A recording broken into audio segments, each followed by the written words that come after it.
Egunon, Sabinetxea, la casa de Sabino Arana Igoiri, donde nació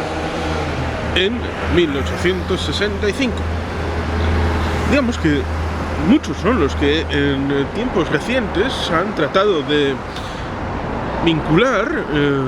la fórmula de la Coca-Cola o de la Pepsi del Partido Nacionalista Vasco para sus propias formaciones políticas, sin éxito. Pero está en boga a cierto tiempo esto de la bicefalia del PNV, ya sea para Esquerra, para el Partido Socialista o para cualquier otro, en el espectro tanto de la derecha, el centro, la izquierda, arriba, abajo, Podemos, y lo que haga falta. Pero nunca nadie ha llegado a establecer algo comparable, en parte porque jamás han llegado a comprender de verdad la fórmula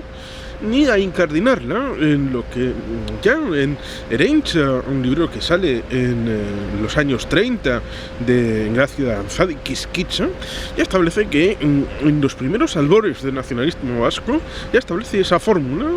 compleja de participación y democracia interna, en la que podemos establecer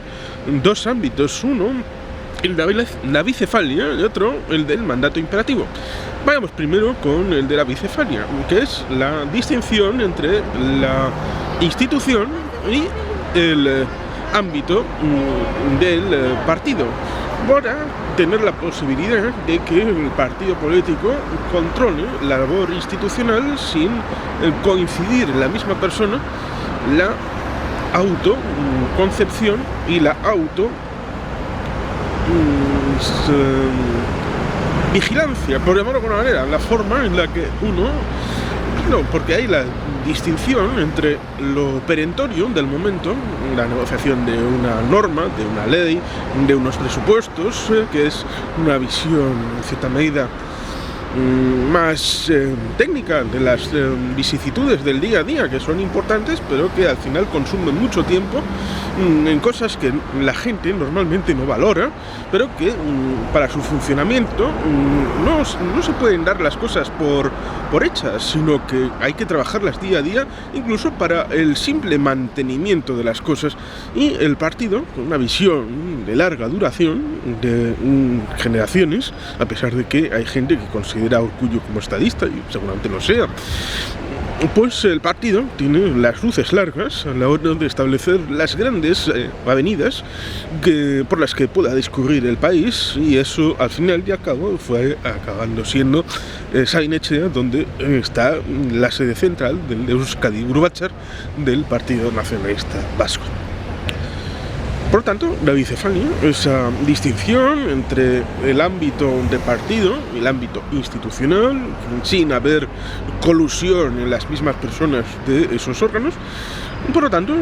hace posible una especialización, una distribución de tareas en las que cooperativamente, las más de las veces, a veces ha habido dificultades, pero es que está hecho por personas. Los partidos están hechos por personas que sienten y padecen, y por lo tanto falibles, no infalibles, y por lo tanto hay posibilidades de muchas cosas, de muchas variantes. Pero además de las veces ha funcionado bien, como actualmente con el presidente de Euskadi Burubatzar, Andoni Ortuzar Arruabarrena, y el presidente lehendakari del gobierno vasco, el señor Iñigo Urkullu Rentería. Ahí tenemos el aspecto de la bicefalia. Por el otro lado está el mandato imperativo. ¿Qué es el mandato imperativo? El mandato imperativo está prohibido porque es una cosa que gustó mucho en prohibir desde la Revolución Francesa, y parece que esos polvos vienen, estos lodos, con la prohibición en la Constitución española, sobre todo específicamente para el Congreso de los Diputados, de la prohibición del mandato imperativo, aún sin saber muy bien qué es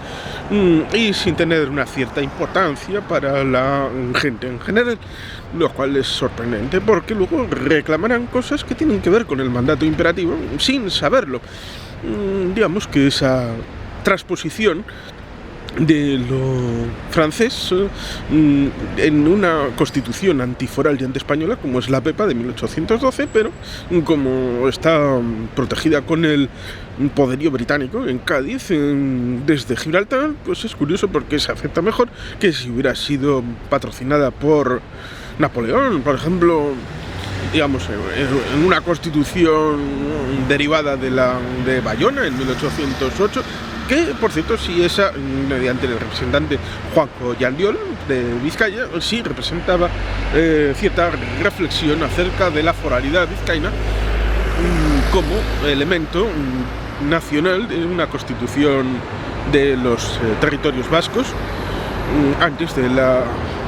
derogación en 1839, que formalmente está derogado a su vez en la disposición derogatoria segunda de la Constitución de 1978, abriendo la posibilidad a la restauración foral plena, que siempre fue un objeto de reivindicación del Partido Nacionalista Vasco. ¿Qué es el mandato imperativo? El mandato imperativo, fundamentalmente para lo operativo que tenemos delante nuestro, son dos derivadas. Una, la obligación del electo a vincularse con el elector, con lo cual, digamos que cuando es elegido en el ámbito del Estado español actualmente, conceptualmente se deja de considerar a efectos prácticos diputado de tal circunscripción para ser diputado de España, con lo cual técnicamente, como diría Xavier Rius, todos los diputados en cierta medida nos representan de aquella manera, los hayamos votado o no. Pero por otro lado está el tema del programa electoral. Formalmente, con la desvinculación del mandato imperativo, el ámbito de alguien que se presenta a unas elecciones con un programa electoral, formalmente se le exime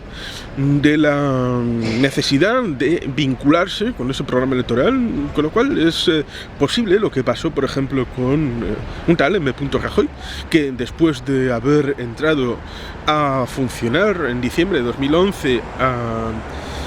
ser presidente del gobierno de España, después de que, es curioso porque convendría decir este apunte, es una convención que el número 1 por Madrid sea el candidato a presidente del gobierno, podría serlo el cuarto por Lugo o el tercero por Málaga. Es un elemento convencional porque son elecciones parlamentarias y no a presidente, pero digamos que Mariano Rajoy sabía perfectamente cómo estaban las finanzas, cómo estaba la economía, sobre todo teniendo en cuenta que podemos revisar el debate que tuvieron Pedro Solbes con Manuel Pizarro en aquel de 2008, en el que Pizarro expuso en parte lo que podía venir a la economía española, con lo cual en 2011 sabían perfectamente, hicieron un ejercicio naif, ingenuo, respecto a cómo podría acercarse con un horizonte maravilloso, esplendoroso, pero después de las elecciones tiraron a la basura el programa electoral con el que se habían presentado y hicieron justamente lo contrario. ¿Por qué pudieron hacerlo? Pues porque el mandato imperativo estaba derogado constitucionalmente, específicamente para el ámbito del Congreso de los Diputados. Si el mandato imperativo estuviera vigente, estarían obligados a cumplir con el contrato social con el que se presentan a las elecciones, y da igual con quien sea, porque lo importante es el contenido. Primero se debe pactar el qué de tu programa electoral, que lo quieres ver plasmado en realidad, ¿no? Para eso te presentas a unas elecciones. Y luego es cuando buscas con quién puedes pactar, dependiendo de los resultados, de quién tiene más posibilidades de estar en gobierno, de quién tiene más posibilidades de sacar adelante los proyectos. Ese es el orden lógico de las cosas. Por todo eso, por la bicefalia, por el mandato imperativo, teniendo en cuenta que hay unas primarias ya desde finales del siglo XIX, es decir, pongamos 1904, no 1400, eso ya sería espectacular, un poco como el fútbol florentino. En 1904 ya se establecía esa vinculación de primarias en el Partido Nacionalista Vasco, en las que todo el mundo vota y cada afiliado tiene un voto, pero digamos que son unas primarias en las que no hay una urna a la vez en el mismo sitio, son en cada organización local, en cada bachoqui, de abajo arriba, y usando el mandato imperativo, en el que hacia arriba lo que ha decidido organización inmediatamente inferior, ya sea a nivel local, a nivel territorial o a nivel nacional, digamos que estaban obligados a asumir los acuerdos a los que se haya llegado, con independencia del gusto de la persona designada para representarles. Por lo tanto, estas cosas funcionan democráticamente, sí, en forma de primarias, a doble vuelta, ciertamente, que es el formato de elección de personas, tanto internas como a nivel externo, del Partido Nacionalista Vasco hace más de 100 años. Y por tanto, ahí tenemos el formato de funcionamiento, que es lo importante, con asunción del mandato imperativo, con asunción de la bicefalia y con asunción de esta forma de primarias, en las que nadie se propone, pero la gente te propone. Hay una primera vuelta en la que se criba un poco, si se tuviera que decir algo parecido, la primera vuelta francesa se suele acabar utilizando de esta manera. Al final de la primera vuelta se pregunta si los candidatos aceptan ser nominados, y entonces es cuando se produce ya la segunda vuelta, que es la que fija quiénes van a ser los candidatos, tanto a puestos internos como externos. Digamos que la fórmula, en esencia democrática, con estos tres pilares, las primarias, la bicefalia y el mandato imperativo, no es tan difícil de entender a priori. Y además lleva funcionando más de 100 años. El Partido Nacionalista Vasco tiene 126 años de historia. Y este año, curiosamente, también se ha celebrado el 45 aniversario del Alderdi Eguna. Y el año que viene se celebrará el 90 aniversario del Aberri Eguna, que el primero fue en 1932, en aniversario de aquel conversatorio que tuvieron Sabino y Luis Arana en el patio de esta casa, cuando todavía era la casa de los Arana, antes de ser derribada por el franquismo en los años 50-60. Pues aquel conversatorio que tuvieron en 1882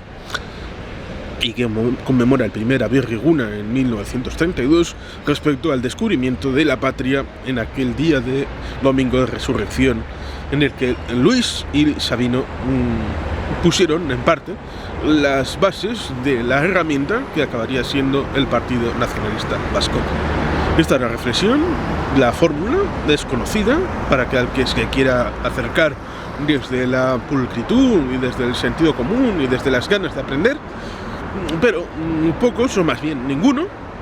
ha sabido adaptarla, porque más que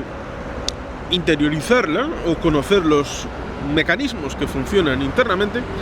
han tratado de construir una fachada dando la apariencia de hacer como el PNV, porque parece que en cierta medida en algunos momentos eso ha vendido, pero en el interior no hay nada, no hay alma. Esta es una fachada muy bonita de un edificio pintoresco fundado en los años 90, pero tiene dentro no solamente el alma de Sabino y de Luis, de la casa de los Arana, sino también el hecho de que fue